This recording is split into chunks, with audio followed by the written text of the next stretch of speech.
We all enjoy our time in the mountains and on the trail, but when things go south, we've got our friends at Vail Mountain Rescue to come out there, get us in those challenging times in the backcountry, and also teach us throughout the summer season about how to stay safe.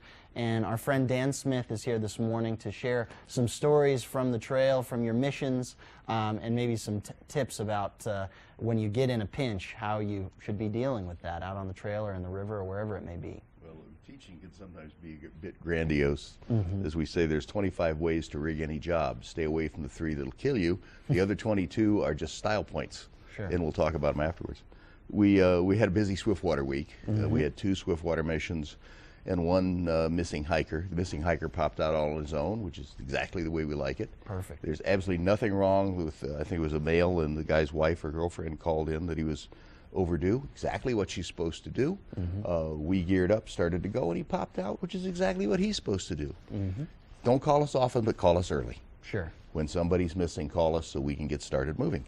This could just as easily have been he's out there with a broken ankle, and it's getting to dark 30, and it's going to get real cold, and like last night or the night before, it's going to get real wet. And he was dressed for a day hike, maybe. He was dressed for a day hike, the usual Tevas and Starbucks cup.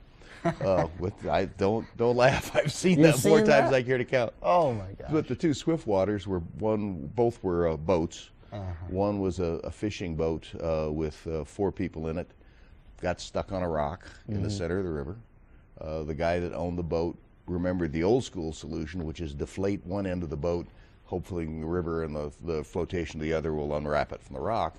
What really happens is as that boat gets deflated, it gets pasted to that rock. The water's just wrapping it around every little nook and cranny in the rock. Wow. And I think he also deflated it part of the underwater because one of the cells wound up with water in it, which makes it even heavier.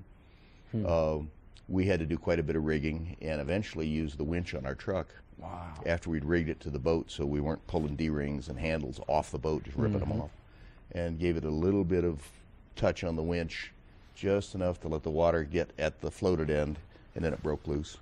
And then we put some guys in the water. Boat was still tied to our truck. I see. And reinflated the boat, got it down to a point we could use the winch again to pull it out of the bank, because you've got 25-foot banks down there. And got it out, gave the guy's boat back, and while we were doing that, a couple of the sheriff's deputies helped him haul his stuff up. We started that mission with fire, because they can get there quicker than we can. It was 1 engine from Greater Eagle and 1 from Eagle River. But fire couldn't stay. They were very, very short on manpower. There were 3 or 4 accidents happening. And, they're worried about putting wet stuff on red stuff right now. So they left the scene, and we stayed around and got the guy out. The other one was our very typical empty boat in the river. People, for some reason, they buck out of their boat, or their boat gets away from them and winds up stuck on an island or a rock in the center of the river. Well, this is upside down. You can't tell what kind of kayak it is. It may be a regular one. It may be a sit on top. There may be somebody inside it. So you have to get in the water and go out. Anytime you get in the water, that's dangerous. So we go out, find it, the boat's empty. We pull the boat to the bank, and it's now in the custody of, I think, Gypsum Fire.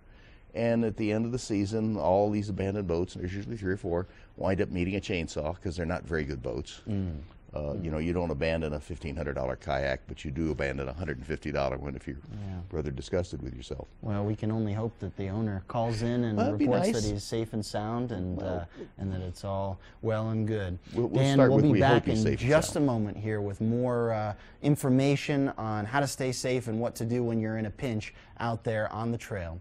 That's Dan Smith from Vail Mountain Rescue. We're going to take a look at the weather report. We'll be right back.